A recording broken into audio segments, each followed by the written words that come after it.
Listo, pues ya se está grabando. Les comentaba entonces que esta sesión la vamos a dedicar a la parte sustantiva del proceso de diseño instruccional. En este momento ustedes ya tienen definidos los temas que van a abordar en cada una de las unidades y también redactaron sus objetivos de aprendizaje. Les comentaba en la sesión anterior la importancia de la selección del verbo de nuestro objetivo, porque no es lo mismo que diseñemos para que el alumno identifique, a que diseñemos para que el alumno comprenda, a que el alumno aplique o que el alumno evalúe. Los procesos implicados en esos objetivos son muy diferentes y por lo tanto las actividades que se deben programar para cada uno de ellos, para el logro de cada uno de ellos, pues también serán diferentes. No puedo poner un objetivo de comprensión y poner actividades que solamente le permiten al alumno recordar algo, reconocerlo, identificarlo. Entonces hay que partir de eso, de verificar bien la redacción de nuestros objetivos, que realmente es lo que queremos lograr, que realmente es lo que se define dentro del objetivo general del curso, para que haya congruencia con el resto de los elementos. Una vez que definimos los objetivos, pues ya tendremos que pasar a la parte operativa del diseño instruccional. Es decir, ya propiamente a la traducción de esos contenidos de aprendizaje en estrategias didácticas y en actividades por medio de las cuales nuestro alumno va a lograr este objetivo que hemos definido. Dentro de cada una de las unidades didácticas, recordarán que vimos la semana anterior, hay una secuencia didáctica, ¿recuerdan? La importancia de generar secuencias didácticas dentro de las unidades didácticas.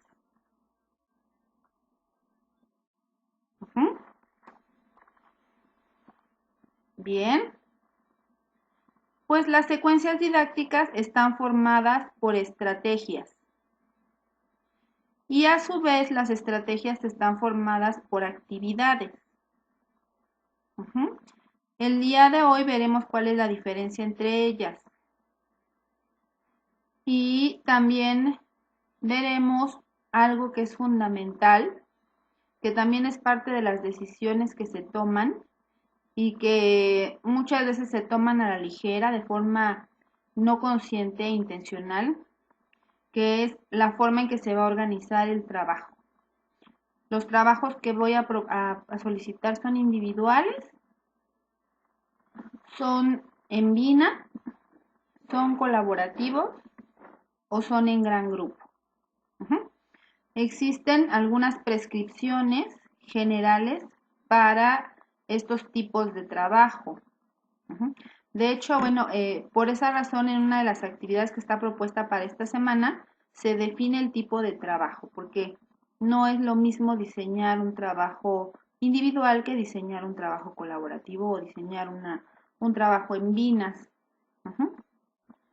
La función, el objetivo, los recursos, la organización es diferente para cada uno de estos tipos de trabajo. Entonces es algo que también deben hacer ustedes al comenzar su diseño instruccional, y a mí me gustaría que esas decisiones las hicieran sustentadas en lo que estamos revisando como parte de nuestro curso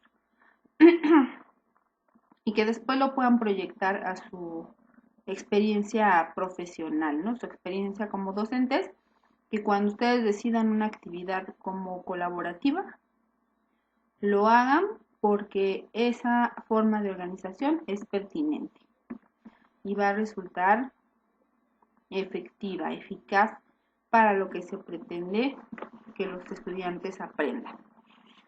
Bien, Entonces vamos a revisar primeramente dos conceptos que son pues fundamentales para poder entender en el momento del llenado del formato de planeación qué iría dentro de cada una de las columnas. Estos dos conceptos son el concepto de estrategia didáctica y el concepto de actividad. Las estrategias didácticas, dice aquí en la diapositiva, es un conjunto articulado de actividades que el profesor diseña para la consecución de una meta.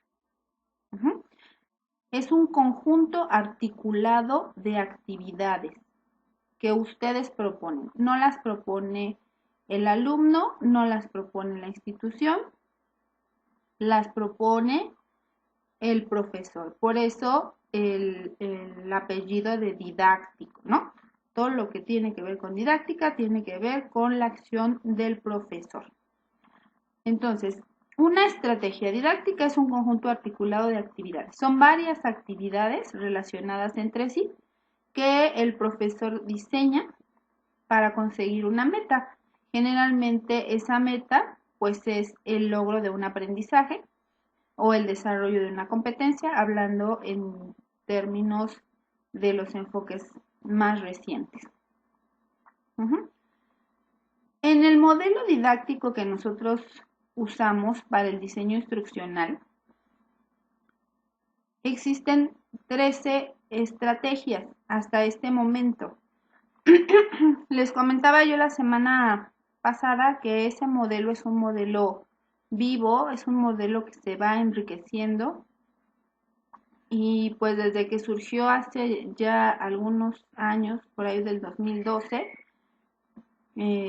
iniciamos con un modelo didáctico de 10 estrategias, se ha ido enriqueciendo y en este momento tenemos ya un modelo compuesto por 15 estrategias.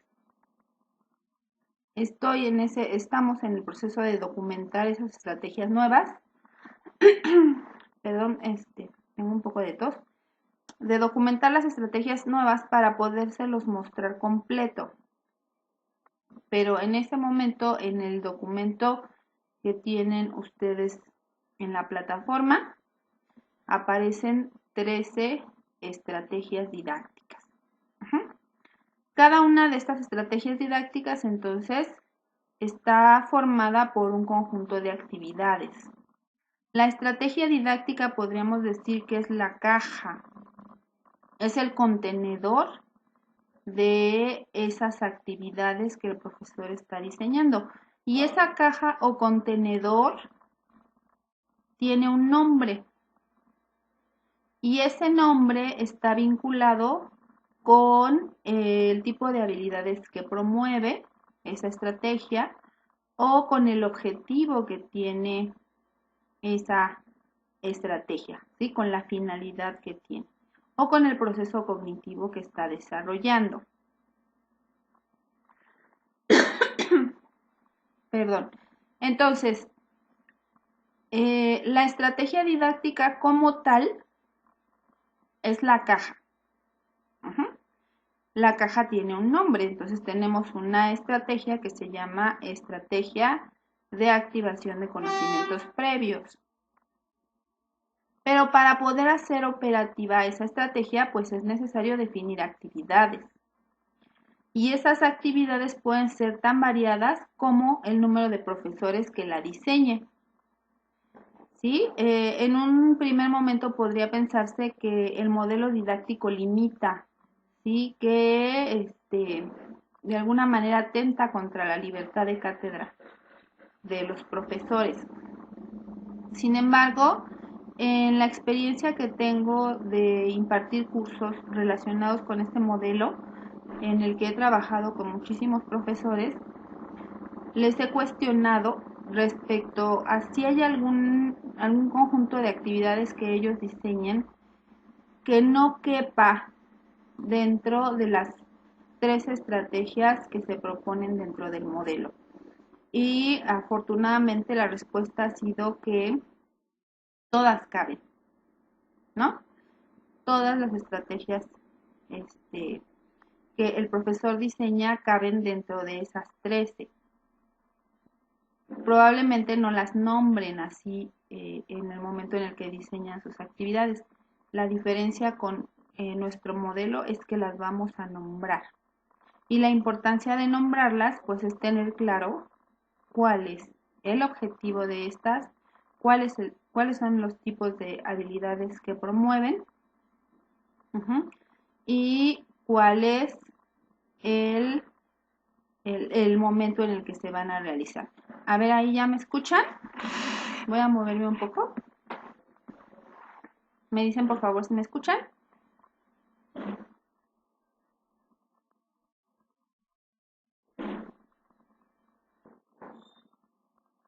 ¿Sí? Graciela.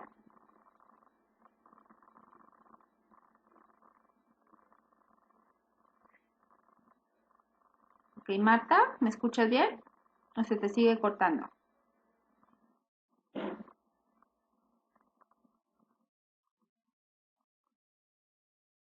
Bien. Excelente. Entonces, cuando tenemos nuestra tabla de diseño instruccional, tenemos, después de la propuesta de los objetivos, tenemos una columna que dice estrategia didáctica. ¿Qué es lo que tendríamos que poner en esta columna? Lo único que tendríamos que poner es el nombre de la estrategia que vamos a diseñar. Si es una estrategia de activación de conocimientos previos, en esa columna anotaremos estrategia de activación de conocimientos previos. Si es una estrategia de reflexión, en esa columna anotaremos únicamente estrategia de reflexión. ¿Hasta ahí vamos bien?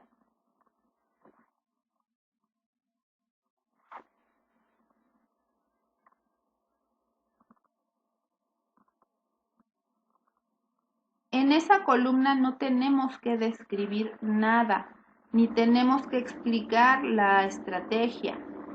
Únicamente tenemos que poner el nombre para que nosotros tomemos conciencia de las actividades que tenemos que proponer para poder diseñar una estrategia de ese tipo.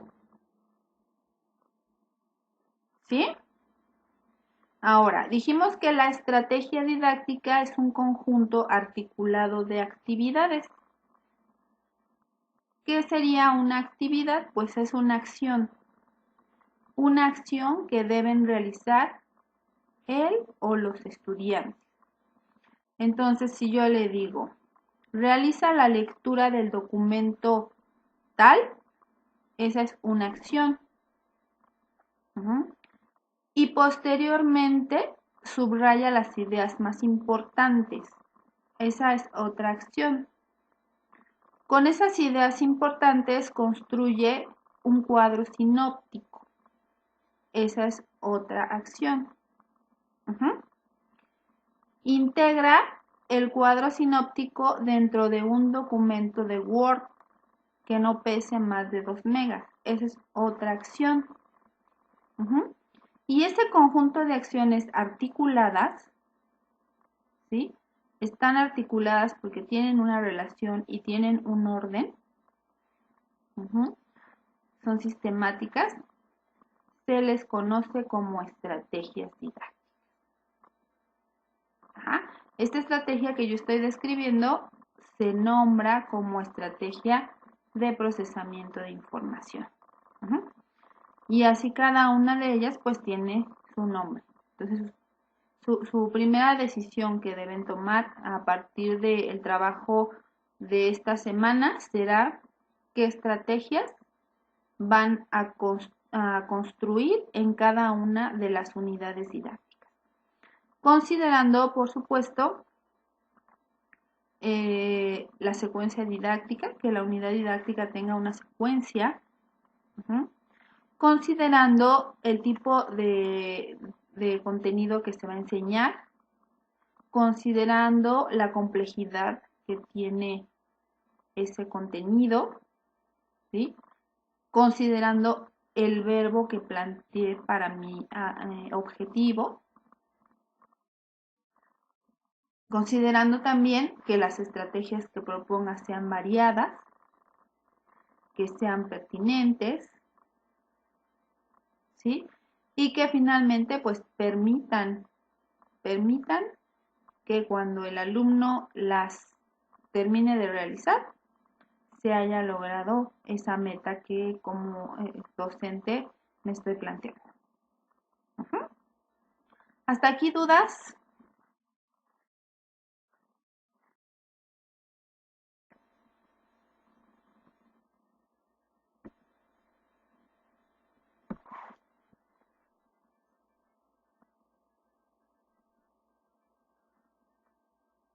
Ok, Marta, ¿alguna duda?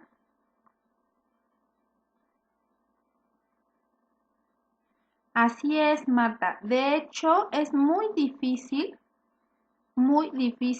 que una estrategia esté compuesta por una sola actividad. Sería una estrategia muy sencilla. O sea, por ejemplo, se me ocurre ahorita una estrategia de activación de conocimientos previos, ¿no? La primera actividad que yo podría decir sería, con base en los conocimientos que posee respecto al tema, contesta las preguntas que se plantean dentro del foro de discusión, ¿no? Pero en el caso del ambiente virtual, pues se requiere de algunas especificaciones. Entonces, por lo menos le pediríamos en el foro que interactuara con sus compañeros. Ujú. Esa ya sería otra actividad.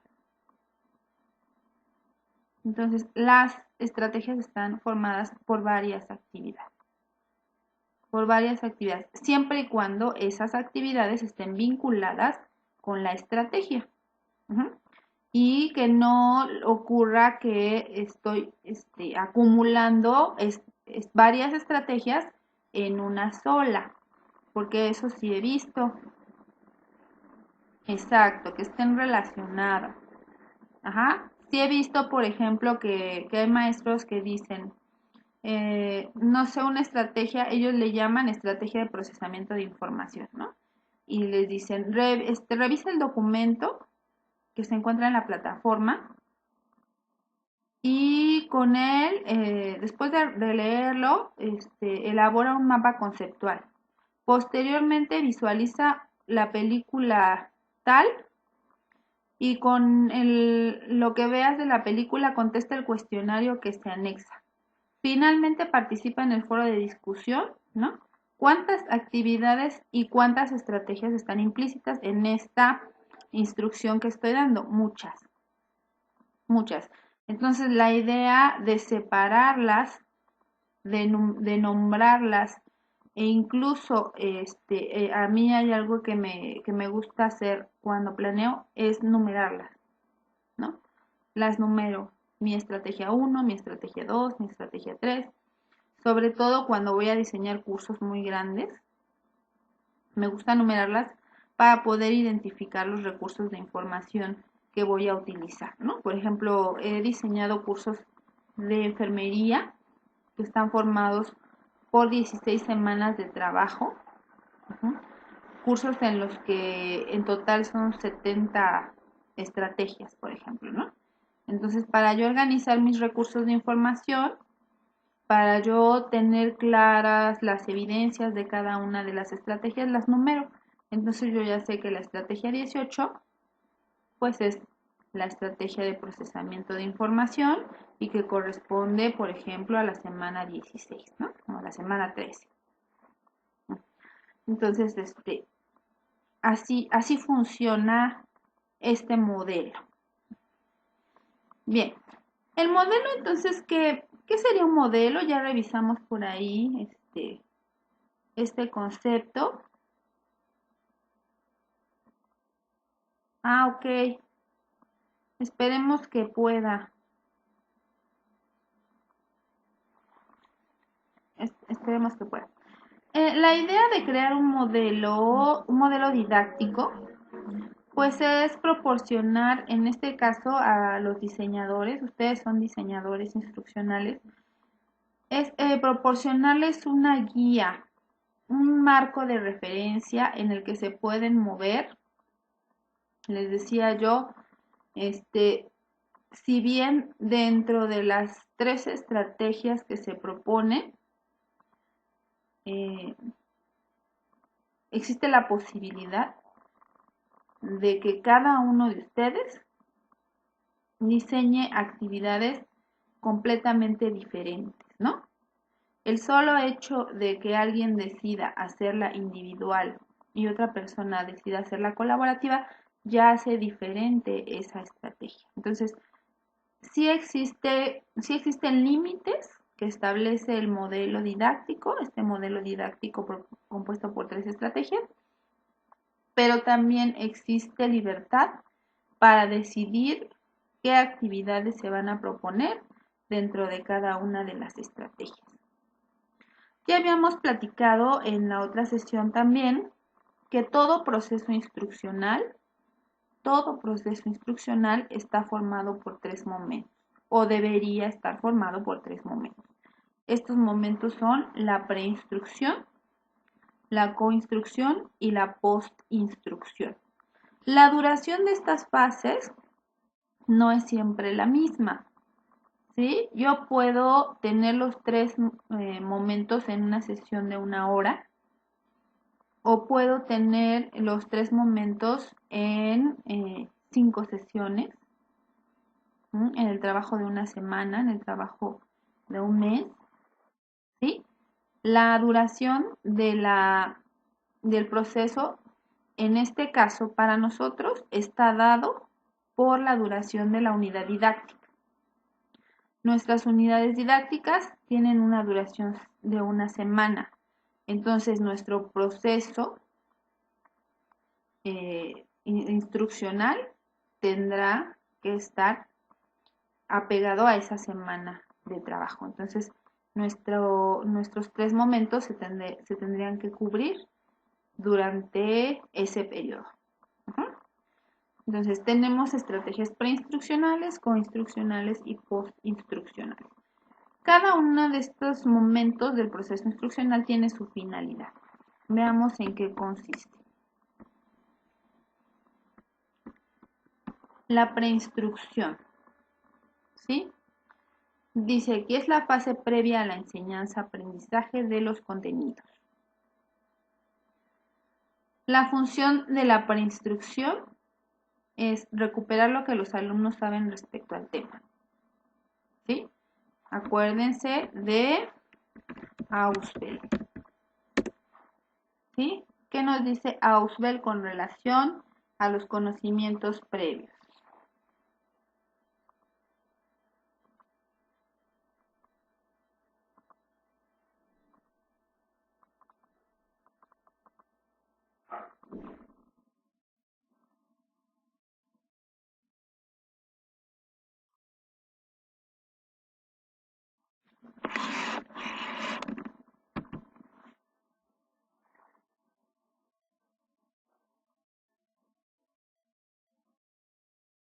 A ver, ¿ahí no me ven?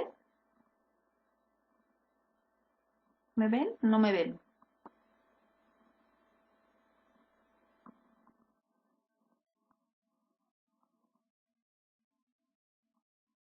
Ah, ok. ¿Qué dice Ausubel respecto a los conocimientos previos?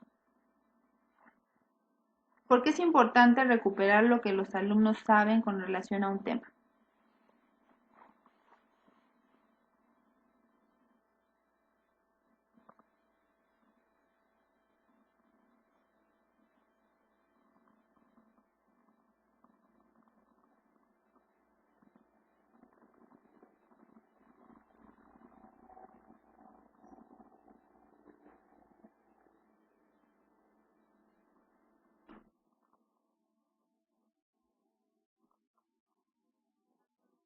Ok, cada quien trae su propio conocimiento. Ajá.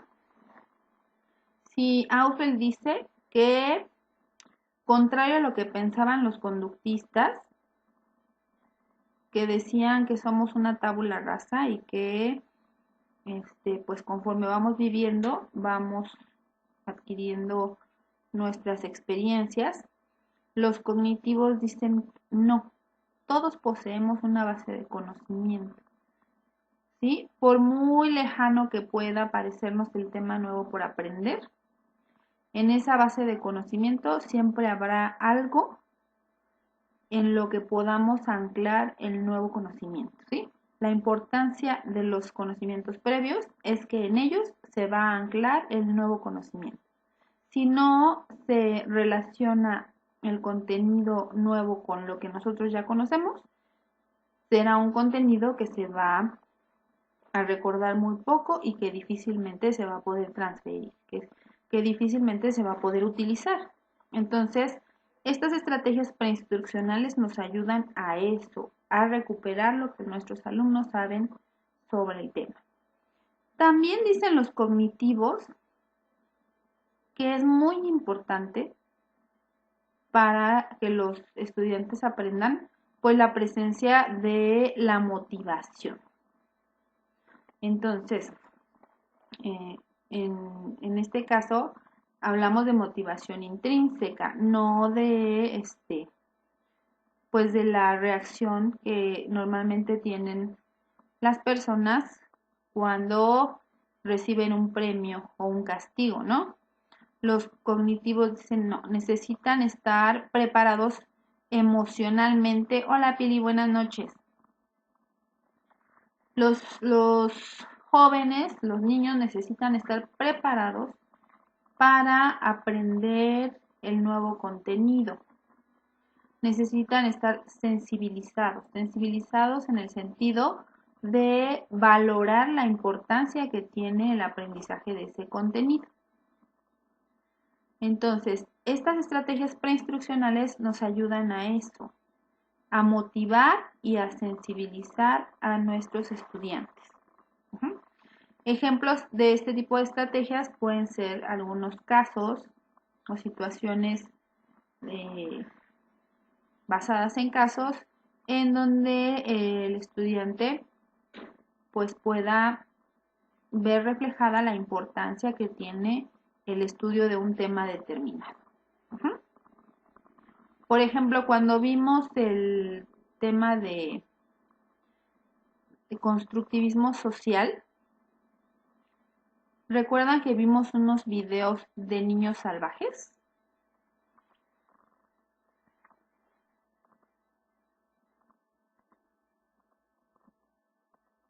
Buenas noches, maestra Blanca. ¿Sí lo recuerdan? Esa es una estrategia de sensibilización, ¿sí? ¿Por qué? Pues porque busca despertar en ustedes el interés por el estudio del tema, ¿no? ¿Qué relación hay entre el tema que vamos a ver en la unidad y la existencia de estos niños salvajes, estos niños que no tenían contacto social y que por lo mismo pues no desarrollaron muchas de las habilidades que los niños que se encuentran integrados en una sociedad sí logran? Entonces, ese tipo de estrategias son estrategias de sensibilización. Y bueno, también hay, buenas noches, hola Ara. Buenas noches a quienes se han integrado. También un aspecto fundamental de las estrategias preinstruccionales es la generación de expectativas.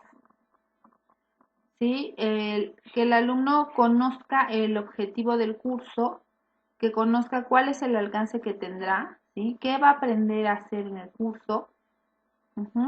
¿Qué se espera de él? Favorece y crea un contexto apropiado para aprender, ¿no? Entonces hay algunas estrategias a través de las cuales podemos generar ese clima, podemos generar ese contexto y podemos generar expectativas en nuestros estudiantes.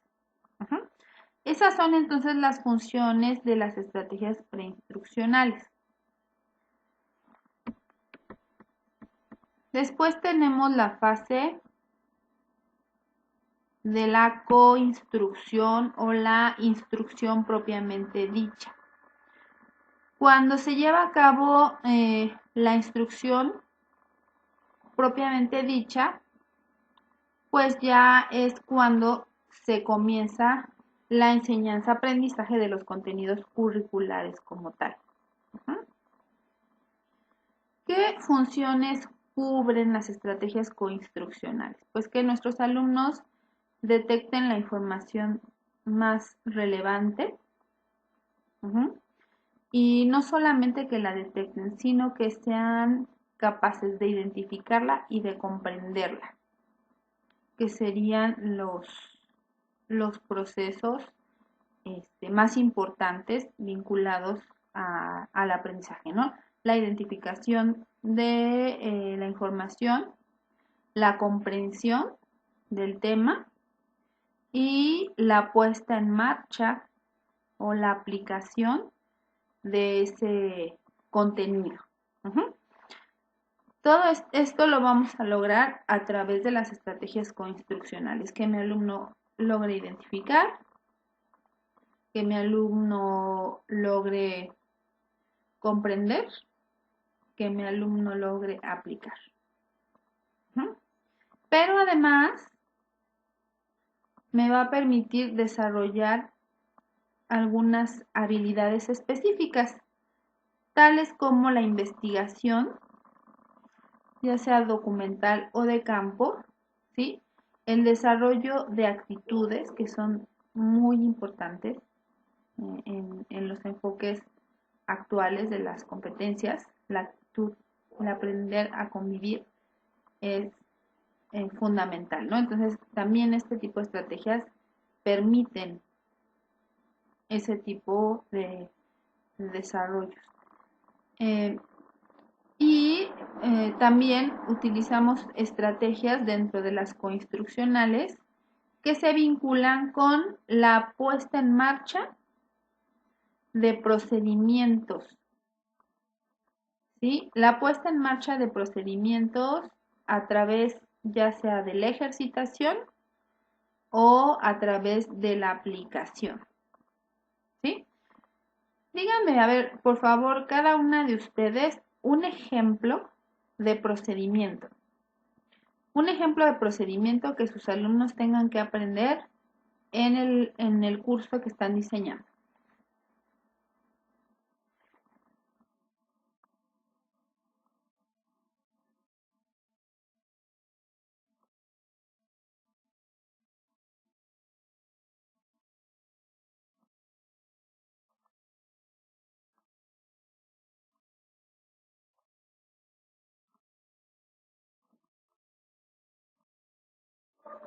Las espero.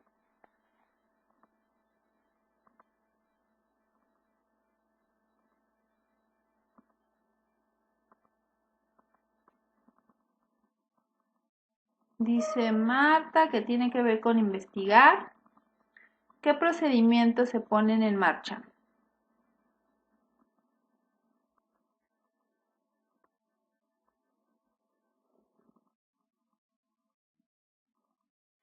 La maestra Blanca dice es el proceso administrativo, ¿no?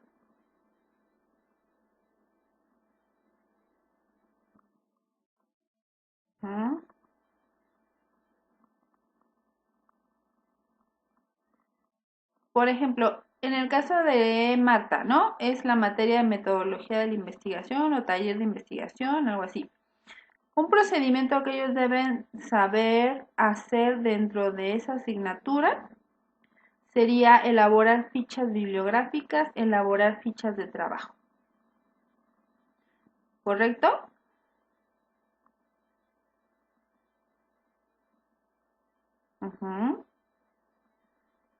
Tendrían también que saber buscar información en diferentes fuentes, por ejemplo. ¿Sí? Esos son procedimientos. Procedimientos. Calcular una muestra es un procedimiento. Procesar los datos es un procedimiento. Entonces, dentro de las estrategias coinstruccionales, también se trabaja la parte de procedimientos, no solamente la parte teórica, por llamarla de alguna manera, sino que se manejan también los contenidos de tipo procedimental. A ver, déjenme regreso con Araceli. Dice, elaborar un currículum. Sí, ese es un procedimiento. Obtener los resultados de los cuestionarios. Sí. Ok. Graciela, pero ¿cuál sería específicamente el procedimiento?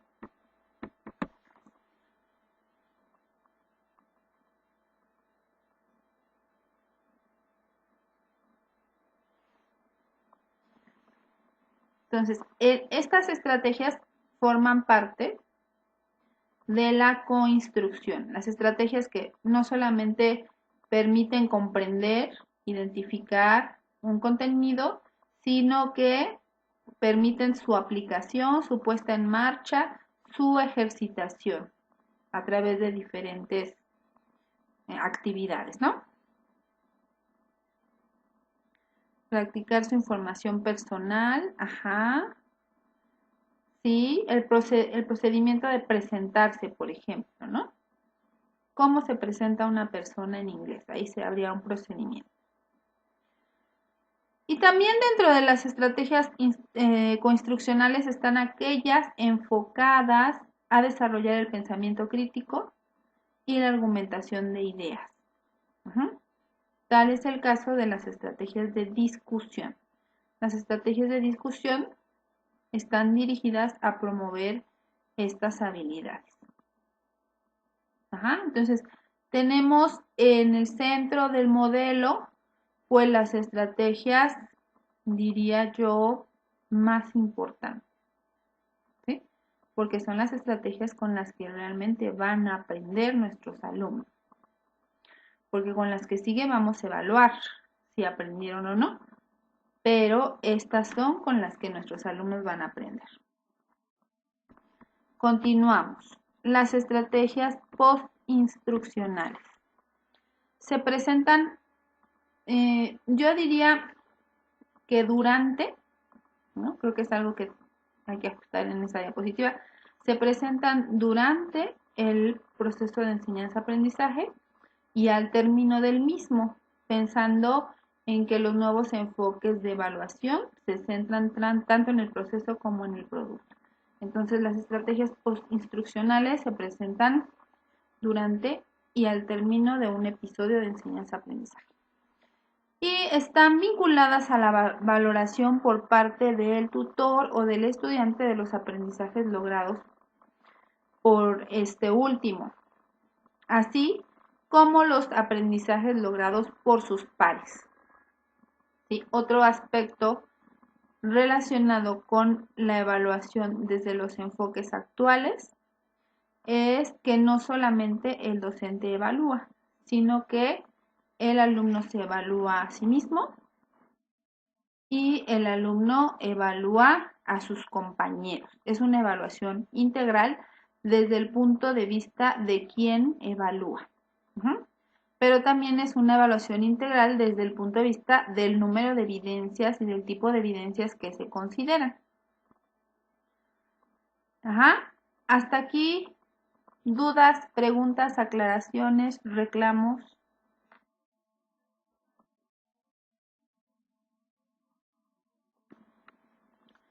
Ya comenzaron a trabajar la tablita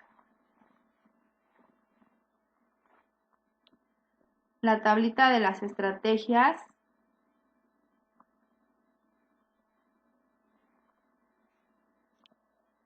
Está algo pesada la actividad, ¿no?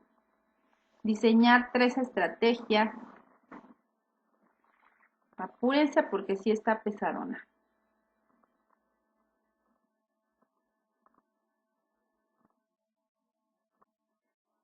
Perfecto. Entonces vamos a continuar.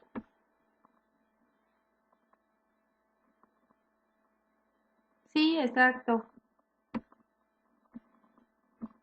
De hecho, esa actividad pues tiene como objetivo que ejerciten, ¿no?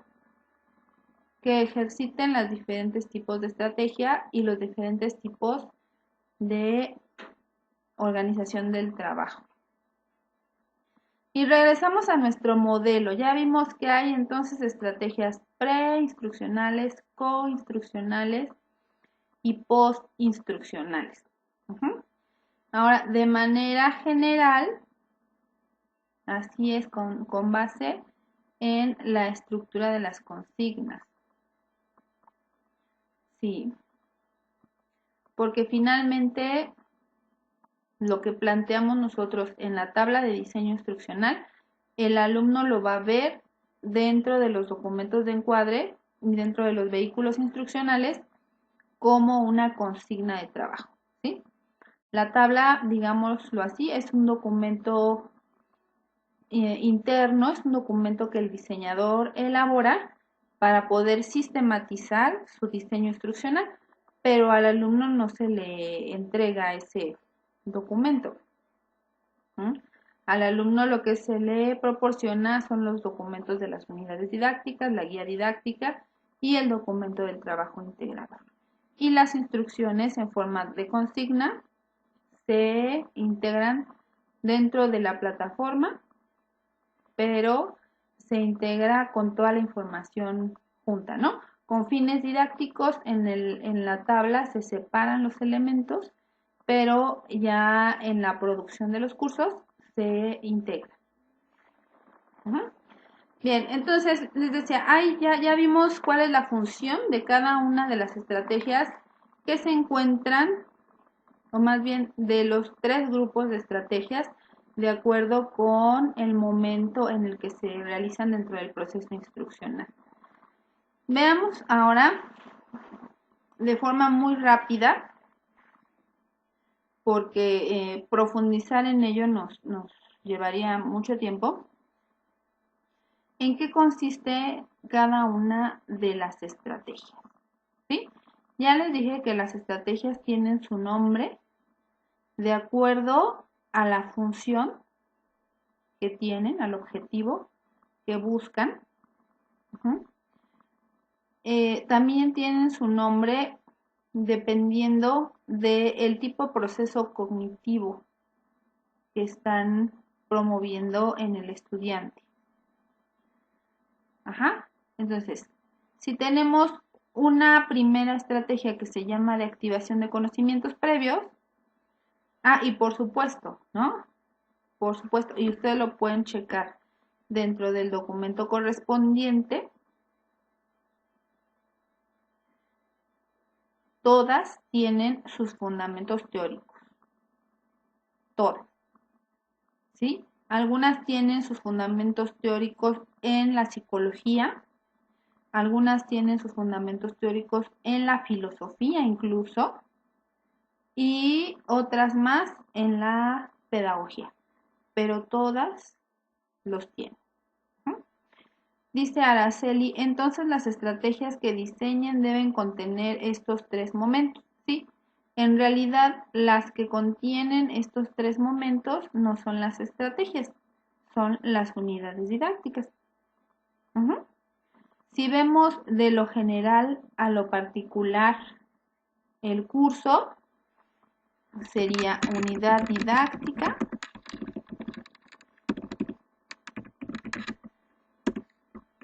estrategias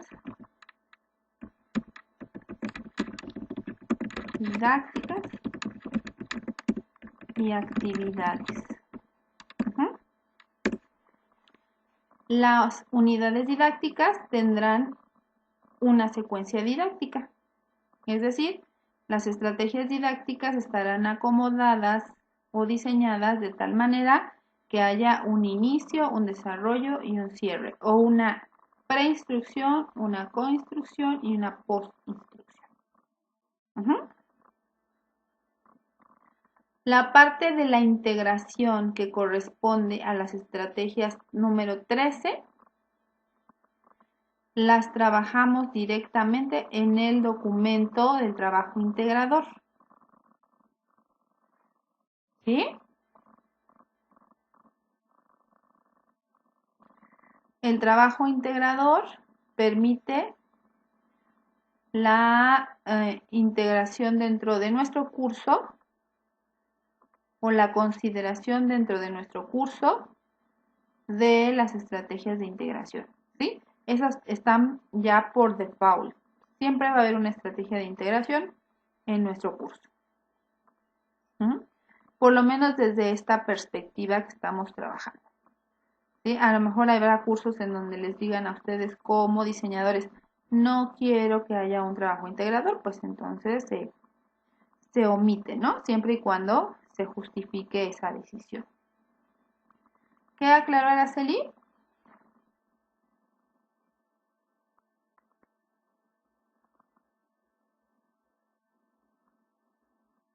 Bien.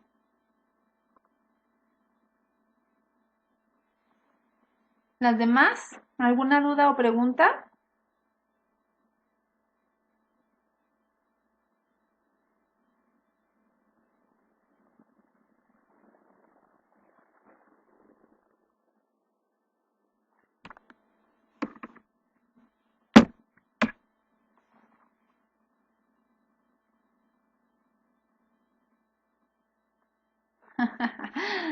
Sí, ¿verdad? Hasta de lo que hemos visto hasta aquí, nada más me gustaría enfatizar que en la columna de estrategias didácticas, lo que tenemos que anotar es el nombre de la estrategia, la etiqueta de la estrategia. Mi primera estrategia se llama de activación de conocimientos previos. Mi segunda estrategia se llama de aplicación. Mi tercera estrategia se llama de ejercitación. Tengan cuidado, por favor, con los nombres, porque luego se inventan unas nuevas estrategias, ¿no? Estrategia de procesamiento de la investigación, ¿no? Por ejemplo, he visto. En serio. O por ejemplo, estrategia de recuperación de conocimientos previos, ¿no? Así cambios que a lo mejor no son importantes, pero que, pues sí, algunos sí afectan, ¿no? Entonces, así como se llaman las estrategias, así nómbrelas. Y bueno, entonces les decía rápidamente en qué consiste cada una de ellas. Ya vimos que las estrategias de activación de conocimientos previos buscan recuperar lo que el estudiante sabe sobre el tema. ¿Por qué? Porque a veces lo que el estudiante sabe ni siquiera sabe que lo sabe, ¿no? No está consciente de ese conocimiento que tiene con relación a un tema. O cuando es peor, el estudiante tiene un conocimiento equivocado, erróneo sobre el tema. Entonces, estas estrategias nos dan la oportunidad de identificar ese conocimiento erróneo que él tiene, corregir la base del conocimiento y posteriormente enseñarle uno nuevo. Entonces, esa es la finalidad de estas estrategias. Hay que cuidar que las estrategias preinstruccionales, en general, las 3 estrategias preinstruccionales que tenemos aquí, se evalúan, pero generalmente no cuentan para calificación, ¿sí? Generalmente. A menos de que el profesor asigne un porcentaje global de la calificación a la participación del estudiante en todas las estrategias. Pero no le voy a poner 6 porque no sabe. Porque el objetivo de la estrategia no es calificar. El objetivo es hacer un diagnóstico y determinar en dónde puedo yo iniciar mi proceso de aprendizaje y de enseñanza. ¿De acuerdo? Recuerden, no es lo mismo evaluar que calificar.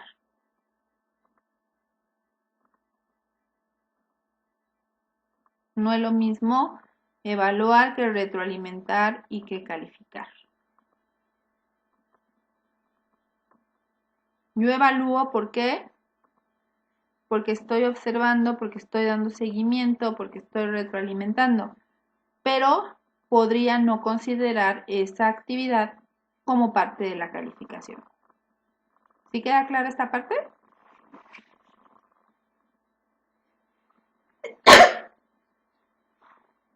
Ay, perdón.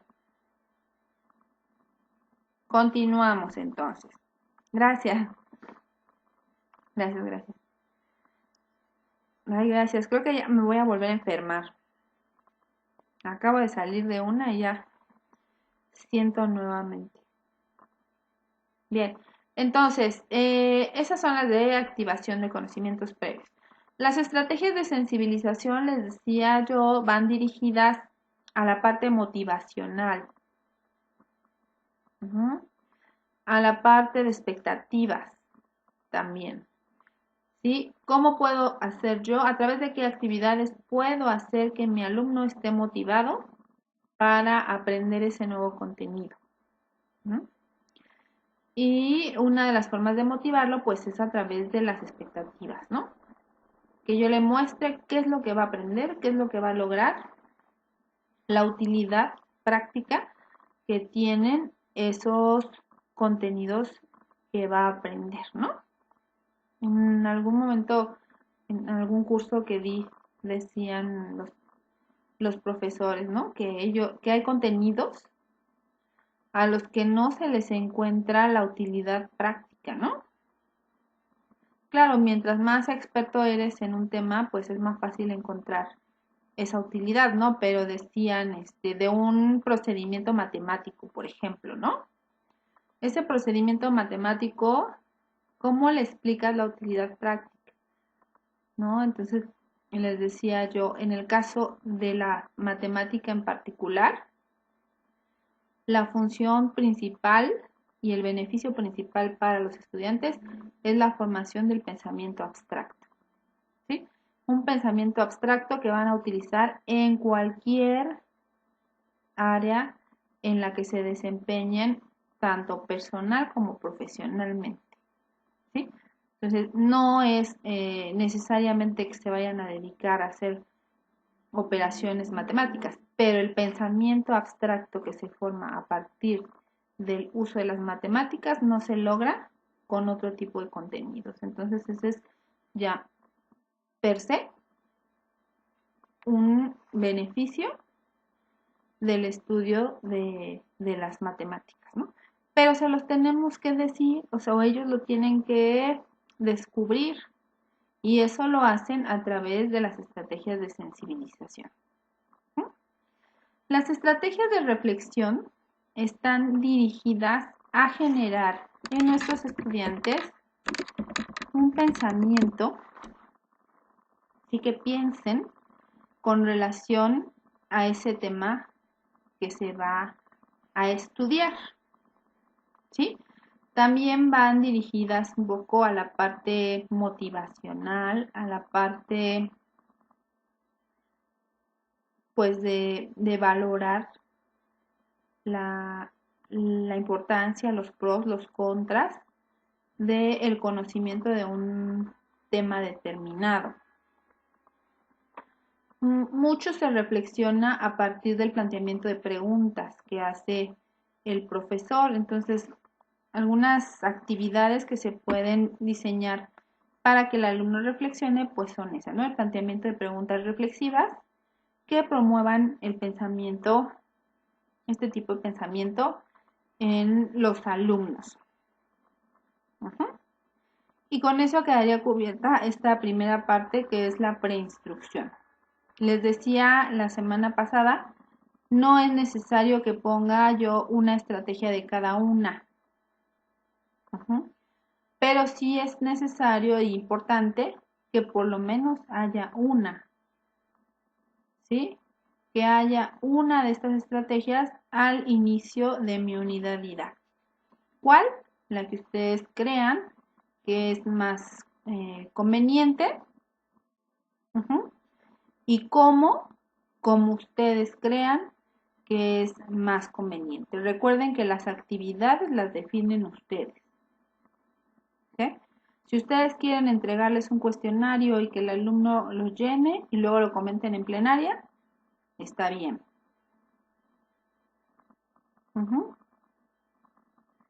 Si ustedes quieren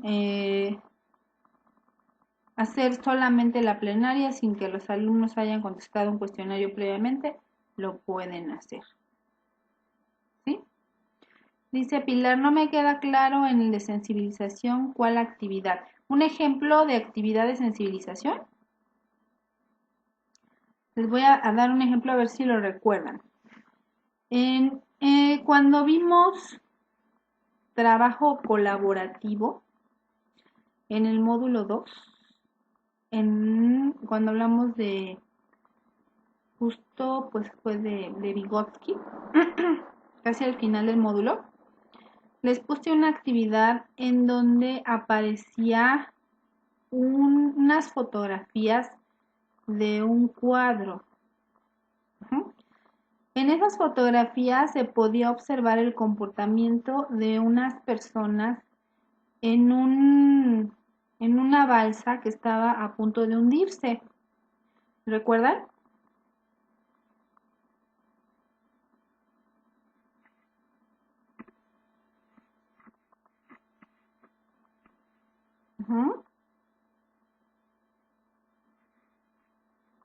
¿Sí? Entonces podíamos ver en esa balsa a la persona que ya se había dado por vencida, que estaba sentada, tranquila, de alguna manera esperando su muerte. Había otras personas que estaban luchando por salvarse, por hacer algo para que la balsa no se hundiera. Había otras que con el afán de salvar su vida estaban atropellando a otras, ¿sí? Permitiendo que estas cayeran incluso al mar, etcétera, ¿no? Esa es una estrategia de sensibilización porque lo que busca es mover la parte afectiva, las emociones, los sentimientos, para que el alumno piense en la importancia, en este caso, del trabajo colaborativo, ¿no? Cómo es importante que las personas tomen acuerdos. En ese momento es un acuerdo para salvar su vida. Es un extremo. Y yo creo que esa es una característica de este tipo de estrategias, que son hasta cierto punto dramáticas, ¿no? Se van al extremo para que realmente tengan un efecto en los estudiantes y ellos puedan valorar la importancia que tiene el estudio de un tema. No sé si queda claro, Pilar, con ese ejemplo.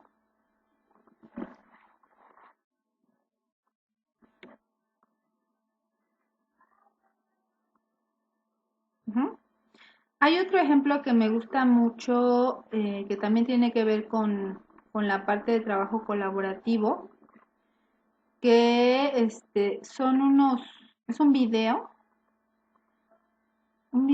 en donde hay una habitación oscura, creo que se llama así algo de la habitación oscura, en donde hay un grupo de seres humanos que en lugar de manos tienen cucharas en las manos. ¿Lo han visto?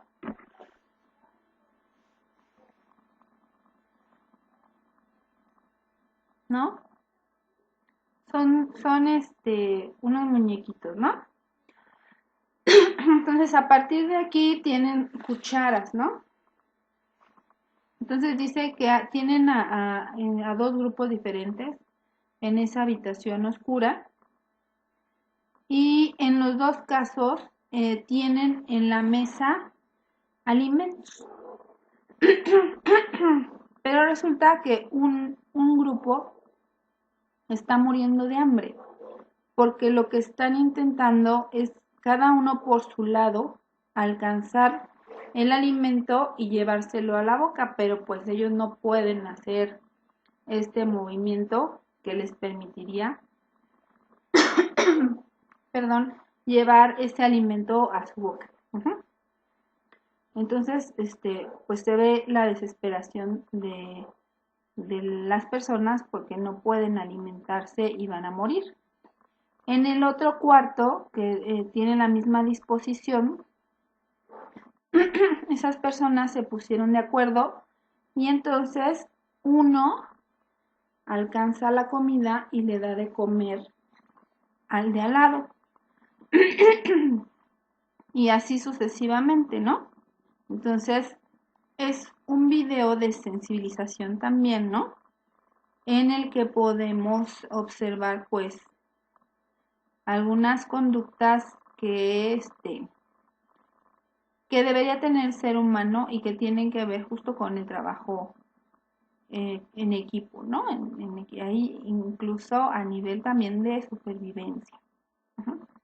Ese tipo de actividades son ejemplos de estrategias de sensibilización. ¿Qué se haría ahí? Se le pediría a los alumnos que vieran ese video y que posteriormente, a lo mejor en pequeños grupos, comentaran, ¿no?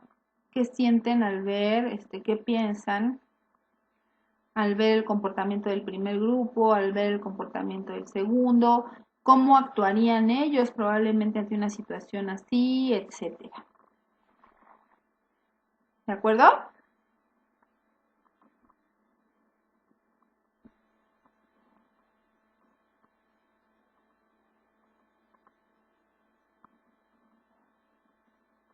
Ok.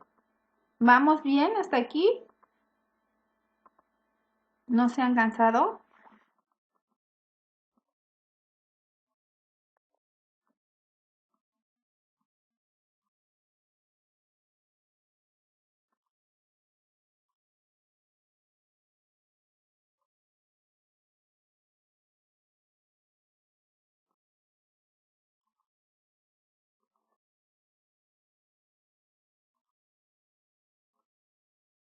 ¿Está bien? ¿Sí? Está bien. Únicamente, el único requisito para que se pueda considerar una estrategia preinstruccional es que no se les pida que investiguen, ¿sí? Porque acuérdense que en este momento todavía no se está revisando o profundizando en el contenido, eso se hace hasta la siguiente fase. Pero si tú les pides que con base en su experiencia, con base en lo que saben, con base en lo que creen que harían, es suficiente. Y es correcto, ¿sí? Es correcto para trabajarlo como parte de la preinstrucción, ¿sí? Vámonos entonces con las estrategias coinstruccionales. Las primeras de ellas, las estrategias de procesamiento de información, son estrategias sumamente importantes para la comprensión, para lograr que los alumnos comprendan un concepto, comprendan una teoría, comprendan incluso las fases de un procedimiento.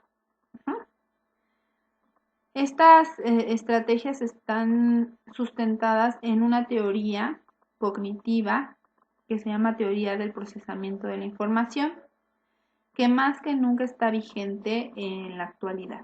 ¿Por qué? Porque recuerden que estamos viviendo en una sociedad de la información que se pretende eh, convertir en una sociedad del conocimiento, y la forma de lograr esto pues es a través de generar conocimiento a partir de la información existente. Entonces, estas estrategias, las estrategias de procesamiento de información, son fundamentales para la comprensión de contenidos. De hecho, son prácticamente las relacionadas con las capacidades para aprender a aprender o las capacidades para aprender a lo largo de la vida que los alumnos necesitan desarrollar en todos los niveles educativos, ¿no? Entonces, las estrategias de procesamiento de información lo que nos van a permitir es que el estudiante, sobre todo en ambientes virtuales, o sea, si esto es necesario en ambientes presenciales, en ambientes virtuales no hay otra forma, ¿no? Que el estudiante, al ponerse en contacto con la información, o con los contenidos que están como información dentro del curso, la transformen, ¿sí? La transformen, pero desde el punto de vista cognitivo, ¿sí? Que esta información atraviese una serie de procesos mentales con los que cuenta el ser humano para que él pueda lograr comprender esa información, comunicar esa información de una manera personalizada, uh-huh, y posteriormente, a través de otras estrategias, ponerla en marcha, aplicarla. Uh-huh. Entonces, existen, en otro momento creo que ya hemos platicado sobre esto, pero para que no lo olviden, para que lo tengan presente, existen cuatro procesos cognitivos involucrados en el procesamiento de la información. Uh-huh. Cuando yo entro en contacto con información, por cualquier medio, en cualquier formato que ésta aparezca, voy a poner en marcha cuatro procesos cognitivos. El primero es el proceso de selección, el segundo es el proceso de organización. Ven, estoy saltando uno. El proceso de selección, el proceso de organización, el proceso de elaboración y el proceso metacognitivo. Uh-huh. ¿En qué consisten estos procesos? Esta teoría lo que dice es que si nosotros aplicamos adecuadamente estos cuatro procesos, si los llevamos a cabo de manera adecuada, lo que va a ocurrir es que vamos a lograr una comprensión adecuada de la información. Uh-huh. Vamos a ser capaces de explicarla con nuestras propias palabras, se va a retener mejor, uh-huh, y la vamos a poder transferir a diferentes situaciones. Entonces, de ahí la importancia, ¿no?, de que se pongan en marcha estos cuatro procesos mentales. Entonces, vamos a suponer que a mí me llega una información como alumna que tengo que leer o que tengo que visualizar a través de un video, y el primer proceso mental que entra en marcha es el proceso de selección, ¿sí? Este proceso de selección me va a permitir identificar qué es importante y qué es accesorio, ¿sí? Porque en la literatura, en la información que viene de diferentes fuentes, siempre habrá aspectos importantes y siempre habrá aspectos accesorios. ¿Cuáles son los aspectos accesorios? Pues a lo mejor es que el autor se apoya en 5 o 6 definiciones hechas por autores para poder después explicar la definición propia. Puede ser también que sean ejemplos, muchos ejemplos que el autor está dando. Uh-huh. No necesariamente es lo que se llama paja, ¿no? A veces es información que lo que permite es pues aumentar un poco la comprensión del texto, y a veces hasta adornar el texto, ¿no? O adornar la información. Entonces, ese es el primer proceso mental que yo tengo que poner en marcha. Identificar qué es importante y separarlo de lo que es accesorio. Si no logro adecuadamente eso, no puedo, no, o sea, el alumno puede intentar seguir, pero realmente el proceso ya no va a ser efectivo. Ya no se va a lograr porque está fallando este primer momento, ¿no? ¿Cuántas veces hemos visto que le decimos a un alumno que subraye su texto y aparece prácticamente el 90% subrayado con marcatexto, ¿no?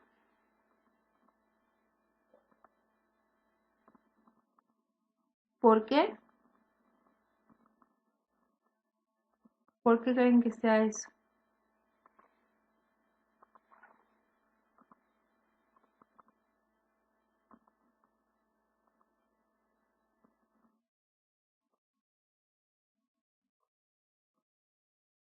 Ujú. ¿Por qué creen que el alumno subraya? Sí, no te preocupes, Graciela. Ujú. ¿Por qué más?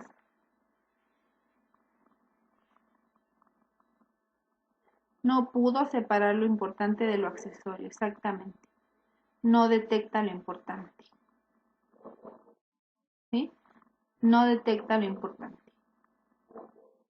Y ese es un grave problema de comprensión, ¿no? Si no puede detectar lo importante, pues exactamente no va a poder retener lo importante, porque tampoco puede retener todo. O sea, si el alumno pretende retener todo lo que está subrayado, pues es mucho más difícil que si únicamente retiene las ideas importantes. Ujú. Entonces, ese primer proceso de selección nos ayuda a eso. ¿Sí me escuchan? Porque me estoy viendo medio borrosa por acá. Bien. El segundo proceso es la organización, la organización de la información. Yo ya sé que es importante, ya separé eso importante de lo accesorio y ahora lo que tengo que hacer es presentarlo de una manera diferente a como está en el texto o en el documento original. Ujú. Si mi documento original es un texto, yo puedo representarlo a través de un organizador gráfico. Ujú. Y de aquí pues se derivan todos aquellos organizadores gráficos que son comunes en la actualidad, ¿no? Mapa mental, mapa conceptual, cuadro sinóptico, redes semánticas, líneas del tiempo, cuadro comparativo, cuadro de síntesis y muchos otros que existen que permiten organizar la información, ¿no? Si hay una buena organización de la información, puedo continuar con el siguiente proceso mental. El siguiente proceso mental se conoce como elaboración o personalización, ¿sí? Cuando yo llego a elaborar o personalizar esa información, significa que la puedo expresar con mis propias palabras. Uh-huh. Significa que puedo emitir un juicio de valor con relación a esa información. Puedo estar de acuerdo o puedo no estar de acuerdo con lo que se expresa en ese texto. Uh-huh. Y puedo explicarlo, puedo dar mis propios ejemplos, ¿sí? Puedo hacer analogías o cualquier otra estrategia que haga evidente que me apropié. Uh-huh. Realmente cuando elaboro información significa que me apropié de esa información, que esa información se ha vuelto significativa y que esa información la voy a recordar. Es decir, adquirí un nuevo aprendizaje y ese aprendizaje será de mayor duración a que si se trata de un aprendizaje memorístico. ¿Sí? ¿Qué sucede, por ejemplo, si yo les planteo a mis alumnos la elaboración de un ensayo? Un ensayo, ¿cuál de los procesos que acabo de mencionar alcanza? ¿Hasta dónde alcanza? selección, organización o elaboración. ¿Qué dicen?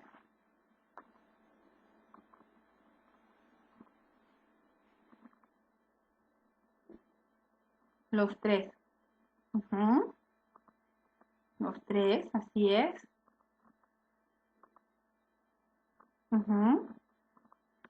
¿Y qué va a pasar o qué es lo común que pasa? Que mi alumno se quiere sentar a escribir un ensayo sin haber pasado por el proceso de selección y el proceso de organización. Y entonces se azota porque dice, es que la misma me dejó un trabajo muy difícil, ¿no? Yo no entiendo qué es lo que se tiene que hacer, es un trabajo muy complicado. ¿Por qué? Pues porque se está saltando los procesos básicos necesarios para poder personalizar la información. Hacer un ensayo es de las tareas más complejas. Sí, yo di recientemente un curso de formación docente a maestros de primaria, secundaria y bachillerato, y cuando se les planteó como trabajo final, fíjense, ¿sí? Como trabajo final, después de 5 semanas de trabajo, la elaboración de un ensayo, bueno, fue el caos, casi todos renunciaban a continuar con el curso, ¿sí? ¿Por qué? Pues porque implica la puesta en marcha de los tres procesos. No es un trabajo sencillo, por supuesto. Ajá. Nosotros podemos ir proponiendo gradualmente actividades que promuevan el primero y el segundo, o el primero, el segundo y el tercero, en función también de las características de mis estudiantes, ¿no? Si yo los creo en ese momento ya capaces para hacer un ensayo, pues lo puedo plantear de esa manera. Si no, dejémoslo en un resumen, ¿sí? Entonces, estas son las estrategias de procesamiento de información. Hay estrategias de procesamiento de información en 3 niveles y hay infinidad de técnicas y herramientas a través de las cuales ellos pueden seleccionar información, a través de las cuales pueden organizar la información o pueden personalizar la información. A mí me gusta, por ejemplo, que personalicen la información de esta manera. Les pido, por ejemplo, que lean un texto, que del texto construyan, por ejemplo, un mapa conceptual. Y una vez que tienen el mapa conceptual, se olvidan del texto original y solamente empleando el mapa conceptual tienen que construir un texto. Entonces, esto hace que el alumno eche mano de su propia redacción para poder explicar ese mapa que elaboró. Entonces, cuando tú ves la redacción final, no se parece mucho a la original, pero sí es la explicación, ¿no?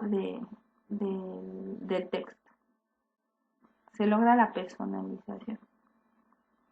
Y es menos agresivo, por ejemplo, que un ensayo, ¿no? El ensayo es complicado, pero también es muy útil. Muy, muy útil. Bien.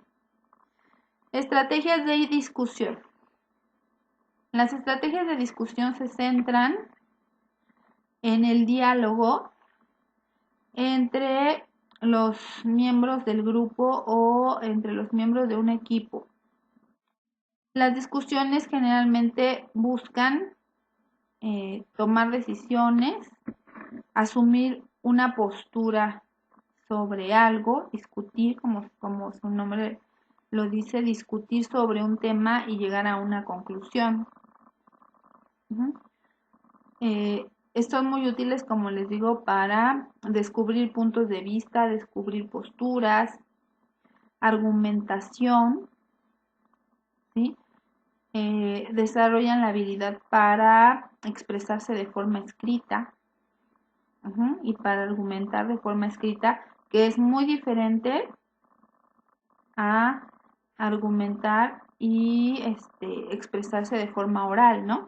En el ambiente virtual específicamente, pues todas estas discusiones se dan de forma escrita. Construir un discurso escrito implica mucho más esfuerzo cognitivo que decirlo únicamente, ¿no? Pues además ahí queda, hay evidencia de ese discurso, entonces estas estrategias sirven para eso. Se recomienda que cuando se plantean estrategias de discusión, pues se planteen preguntas detonadoras, ¿sí? Y a partir de esas preguntas detonadoras, pues se genere el debate, ¿sí?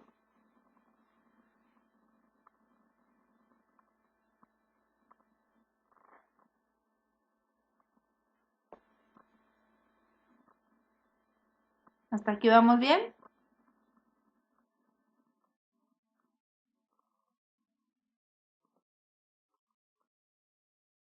Las estrategias de investigación.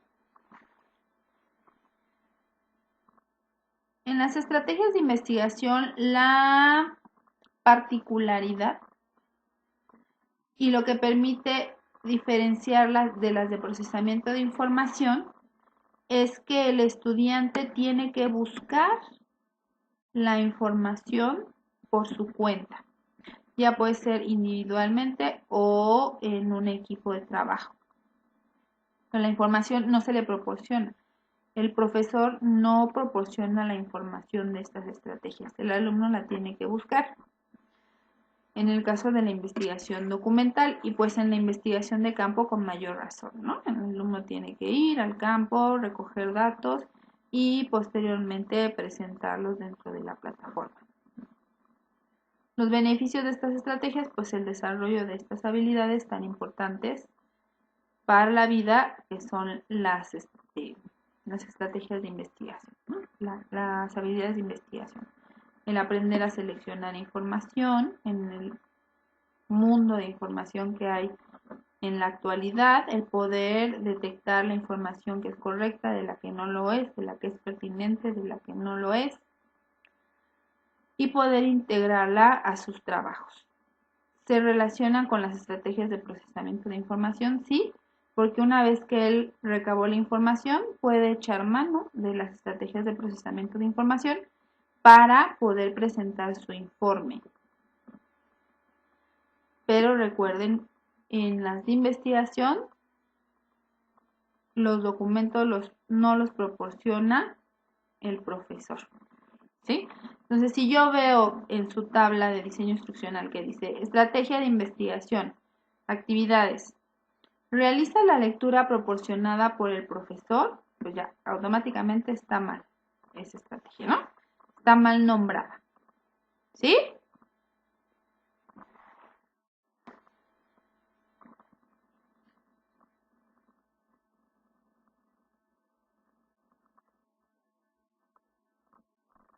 Ok. Las estrategias de aplicación y ejercitación están vinculadas a procedimientos. Hace rato me dijeron algunos ejemplos de procedimientos. Y como esos hay infinidad de procedimientos que los alumnos aprenden. Cuando un alumno aprende a sumar, cuando un alumno aprende a restar, mi hijo por ejemplo ahorita está en representación de fracciones en recta numérica, ¿no? Está aplicando procedimientos, está ahorita también estudiando porcentajes. Es un procedimiento, ¿sí? Cuando nosotros lo que hacemos es enseñar un procedimiento y posteriormente poner ejercicios para que este procedimiento se esté repitiendo hasta que se domine, estamos usando una estrategia de ejercitación, ¿sí? La característica de la estrategia de ejercitación es que se trata de un procedimiento y que el procedimiento se está repitiendo para lograr su mecanización. Pero hasta ese momento ese procedimiento está descontextualizado. A ver, ahorita me contestas eso cuando explique la diferencia con las de aplicación. ¿Sí, maestra Blanca? Los procedimientos están descontextualizados. Una suma, una resta. ¿Cómo se realiza una resta? ¿Cómo se realiza el cálculo de un porcentaje? ¿Cómo se elabora una ficha de trabajo? ¿Cómo se elabora una referencia bibliográfica? Ahí estoy ejercitando. Tienen que hacer 15 fichas bibliográficas de diferentes textos, ¿no? Entonces el alumno está ejercitando. ¿Cuándo se logra la aplicación? La aplicación es un paso o un nivel superior a la ejercitación. ¿En qué sentido? En el sentido de que en la aplicación los procedimientos están ya dentro de un contexto. ¿Sí? ¿Cuál es el contexto? Pues una situación problemática que tiene determinadas características, ¿no? Entonces, en el ejemplo de la suma, yo le puedo decir, para aplicar a un niño, el día de ayer fui a la tienda y compré 3 refrescos que me costaron 15 pesos. ¿Cuánto pagué por los 3 refrescos? Y ahora les ponen también, por ejemplo, si llevaba un billete de 100 pesos, ¿cuánto me quedó de cambio? En ese momento él está aplicando el procedimiento de suma y de resta, pero contextualizado dentro de una situación problemática. Esa es la diferencia entre la aplicación y la ejercitación. Las dos tienen que ver con procedimientos, ¿sí? Pero el alcance es diferente, la complejidad es distinta. Entonces, realizar un prototipo de un producto, maestra Blanca, ¿en dónde quedaría?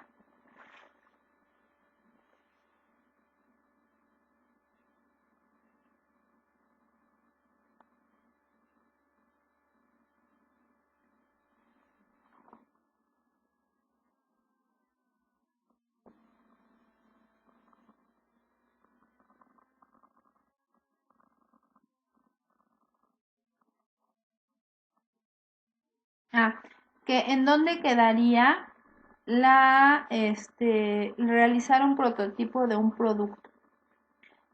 ¿Sería una estrategia de aplicación o de ejercitación?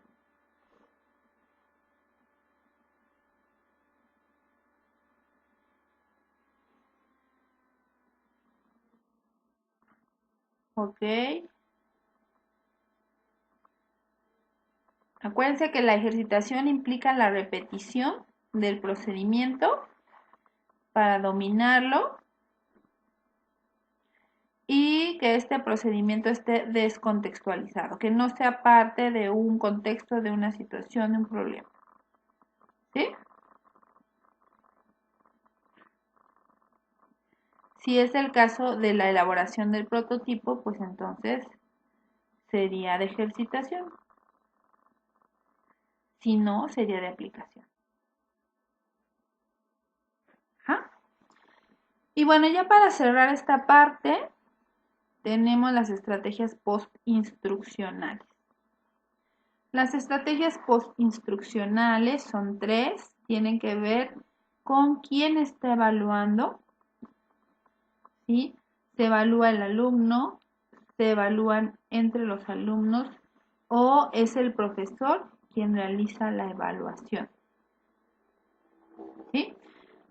Debemos promover y integrar dentro de nuestra planeación estrategias de autoevaluación y de coevaluación. ¿Por qué? Porque son estrategias que necesitan forzosamente la formación de una cultura.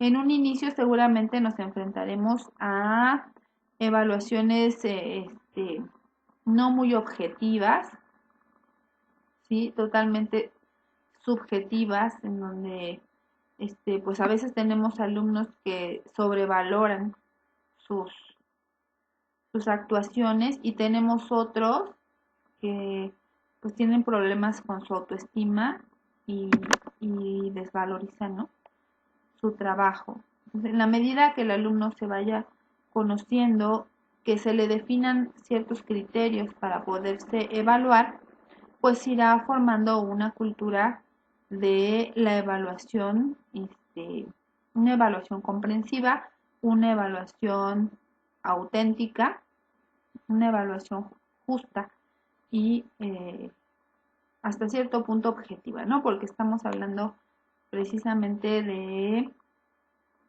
técnicas que no se derivan del conductismo, sino más bien del constructivismo. El constructivismo no habla de objetividad, pero por lo menos que se apeguen a la realidad, ¿sí? Que la evaluación se apegue en la medida de lo posible a la realidad. Y pues hay muchas formas en que el alumno se puede autoevaluar, en que el alumno puede evaluar los productos de sus compañeros, en que el alumno puede evaluar los procesos, el trabajo que realizaron en equipo, por ejemplo, y también hay muchísimas formas en las que el profesor puede realizar su evaluación. Las estrategias número 12, que tienen que ver con el desarrollo de actitudes, son transversales, en todo momento se pueden utilizar y pues están enfocadas a cuestiones actitudinales, a cuestiones vinculadas a valores. Todo el tiempo podemos estar trabajando con los valores, ¿no? ¿Dudas, preguntas, aclaraciones?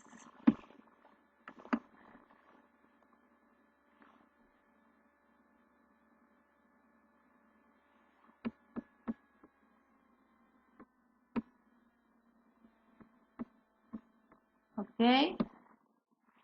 Y nos vamos a quedar hasta aquí. Nada más les voy a mencionar este tema que sería el siguiente. Recuerden que también deben definir en su planeación la organización del trabajo, el tipo de organización del trabajo, ¿sí? Con fines enunciativos más no limitativos, podemos dividir al trabajo dentro del aula, ya sea presencial o virtual, en estas 4 modalidades, ¿sí? Tenemos trabajo individual, trabajo en parejas, trabajo colaborativo y trabajo en gran grupo, ¿sí? La división responde a que cada uno de estos tipos de trabajo tiene un fundamento teórico diferente, tiene funciones diferentes, tiene resultados diferentes, y se implementa y se evalúa de manera diferente. Entonces, cuando yo decido, pues tengo que hacer una decisión muy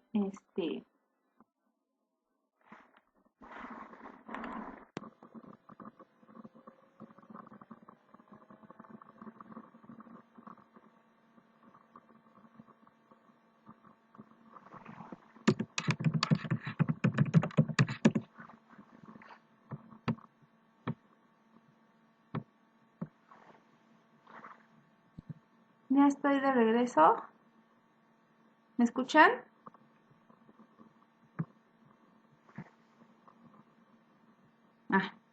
Perdón, es que soy muy necia y generalmente la pila de la laptop me alcanza para una sesión de 2 horas. Pero cuando se está grabando, como es el caso de ahorita, la pila se consume prácticamente al doble. Entonces ya cuando me di cuenta que se había acabado. Bueno, regresamos a esta diapositiva. 5 minutos y cerramos la sesión. Les decía que hay 4 formas de organizar el trabajo. Algunas o en general más bien se pueden combinar, ¿sí? Podemos iniciar un trabajo individual y posteriormente presentar los resultados en gran grupo. Podemos iniciar un trabajo en parejas y posteriormente presentarlo en gran grupo. Puede ser un trabajo colaborativo que inicia como individual o que concluye como individual, etcétera. ¿Sí? Hay pues la posibilidad de combinación de algunas o de solicitarlas de forma pura. ¿Sí? Lo importante, como les decía, es tomar una decisión fundada, una decisión fundamentada. Porque este va a ser un trabajo individual, porque este va a ser un trabajo colaborativo. ¿Sí? En cuanto a los fundamentos teóricos, el trabajo individual es un trabajo que se plantea desde el conductismo, ¿sí? En un inicio el trabajo individual era visto incluso ya como negativo porque se asociaba con pasividad por parte del estudiante, con un rol muy poco activo. Sin embargo, las nuevas corrientes y las nuevas pues estrategias que se plantean permiten que el alumno, aún trabajando de manera individual, ¿sí?, tenga un rol activo dentro del proceso y aprenda, ¿no? Además de desarrollar otras habilidades que solamente se desarrollan a partir del trabajo individual. El segundo tipo de trabajo, que es el trabajo por parejas, tiene su origen en las teorías de la comunicación, ¿sí? No en la psicología, ni en la filosofía, ni en la pedagogía, en la comunicación, ¿sí? El trabajo en parejas tiene como objetivo fundamental la discusión sobre un tema. Y se dirige específicamente a la discusión probablemente de temas sensibles, ¿sí?, de temas que no es conveniente ventilar a nivel de gran grupo, de temas relacionados con actitudes, de temas polémicos hasta cierta forma, ¿sí? Esto, pues es muy conveniente trabajarlo así en petit, ¿no? Entonces, este tipo de organización se recomienda para ello. Hace, por ejemplo, algunos días asistí a una conferencia sobre límites, cómo poner límites a mi hijo, ¿no? Entonces la dinámica del conferencista explicaba, ¿no?, lo que no se debe hacer, ¿no? O sea, por ejemplo, no puedes llamarle castigo a las consecuencias de los actos de tus hijos, ¿no?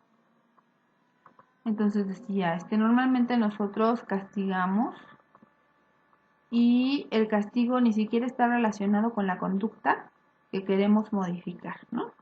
Entonces dice, mi hijo sacó 7 en matemáticas y lo castigo quitándole el celular.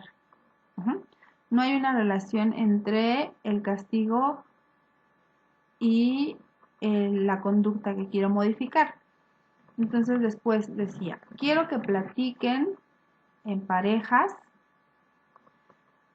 qué conductas de estas ustedes han hecho, ¿no? ¿Cómo acostumbran ustedes pues tomar las medidas con sus hijos, ¿no? ¿Los castigan o son consecuencias? Las consecuencias tienen que ver con los actos, ¿no? Entonces, en parejas pequeñas discutíamos, comentábamos nuestras experiencias, pero se quedaba ahí, ¿sí? no era algo que después tuviéramos que comentar en gran grupo. Entonces, ese tipo de dinámicas es conveniente trabajarlas de esa manera. Después tenemos el trabajo colaborativo, que últimamente pues ha tenido un boom, ¿no? Y se ha documentado muchísimo, se ha promovido muchísimo también por parte de organismos internacionales en los modelos educativos de nuestro país. Aparece como una competencia fundamental para la vida y para el trabajo. Pero para que se considere realmente trabajo colaborativo, pues debe cumplir con ciertas características. Formar equipos y ponerles una tarea no es suficiente para que se trabaje de forma colaborativa. Entonces, hay que profundizar en esta parte, ¿no? El trabajo en gran grupo, en cambio, es el trabajo con el grupo completo, ¿sí? También es conocido como la plenaria. Cuando hablamos de plenaria, hablamos del grupo completo. Hay algunas actividades que se recomienda se hagan en plenaria, se hagan en grupos completos. Para profundizar en este tema que considero sí es relevante, elaboré un documento monográfico. En este documento monográfico explico las características de los 4 tipos de organización del trabajo, explico sus antecedentes, en qué consisten, los beneficios de cada una de estas modalidades de trabajo, algunas cuestiones de prescripción, cuándo usarlas, cuándo no usarlas, algunos límites que tiene cada modalidad y ejemplos concretos, ¿sí? Ese documento el día de hoy prácticamente lo terminé. Yo espero podérselos colocar dentro de la plataforma el día de mañana, para que ustedes tengan oportunidad de revisar con más detalle esta parte y puedan tomar la decisión de qué tipo de trabajo es el que van a definir para cada una de las estrategias. Recuerden, cada estrategia tiene su tipo de trabajo.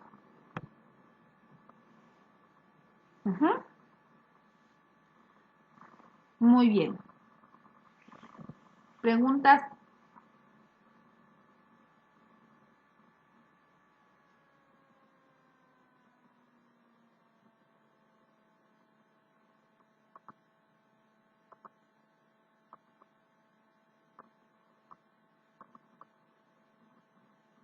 ¿Estará?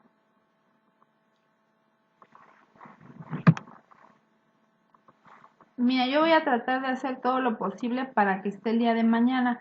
Me falta únicamente describir la última parte del trabajo en gran grupo, poner unas conclusiones y las referencias bibliográficas. Entonces, es probable que mañana tenga tiempo para cerrar esa parte e integrarlo. En Excel, ¿qué columnas van a llenar? Déjenme ir.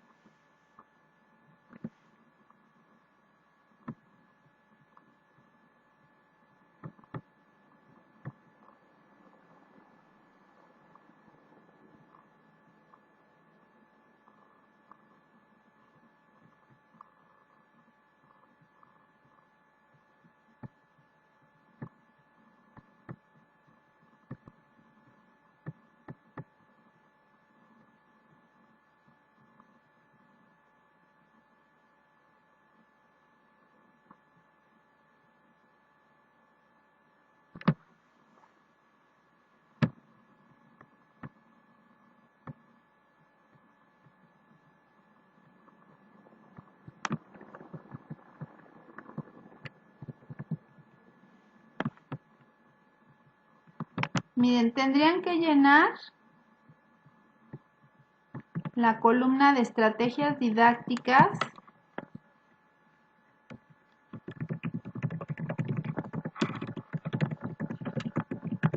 y les pediría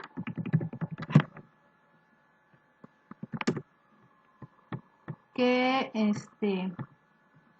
a la tabla le agregaran en la tabla dice únicamente estrategias didácticas, que en esa columna, en esa celda donde dice estrategias didácticas, pongan una diagonal y le aumenten la leyenda organización del trabajo, para que en esa celda ustedes puedan anotar, por ejemplo, estrategia de activación de conocimientos previos, punto, grupal o en gran grupo, o estrategia de procesamiento de información individual. ¿Sí me explico?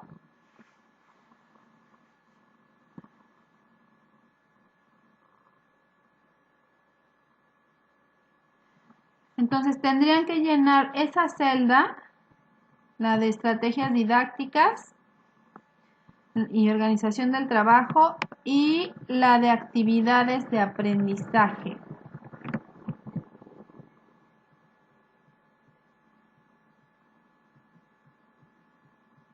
¿De acuerdo? Solamente esas dos. Es probable que tengamos que prolongarnos un poquito en el trabajo integrador, porque nos atrasamos una semana. Ay, qué mal, maestra Blanca. Pero vamos, prefiero ir lento, que quede claro y que quede bien. ¿Sí? Porque sí creo que es importante. Aunque trabajemos todavía un poco la semana siguiente. Sí, maestra Blanca. Sería entonces la parte de estrategia, tipo de organización del trabajo y la parte de actividades. ¿Sale?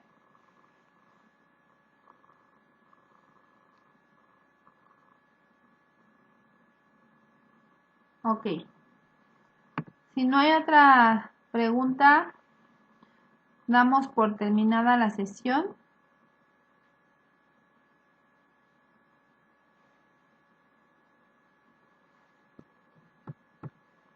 Y el día de mañana subo esa parte que comenta la maestra Blanca, subo el documento y el video de esta sesión. Que pasen buena noche. Como siempre, muchas gracias por acompañarme. Descansen. Nos vemos. No, el integrador todavía no. Sí, es que estos días estuve trabajando en el documento y sí me tardé un poquito, pero en la brevedad lo reviso. Ok. Gracias.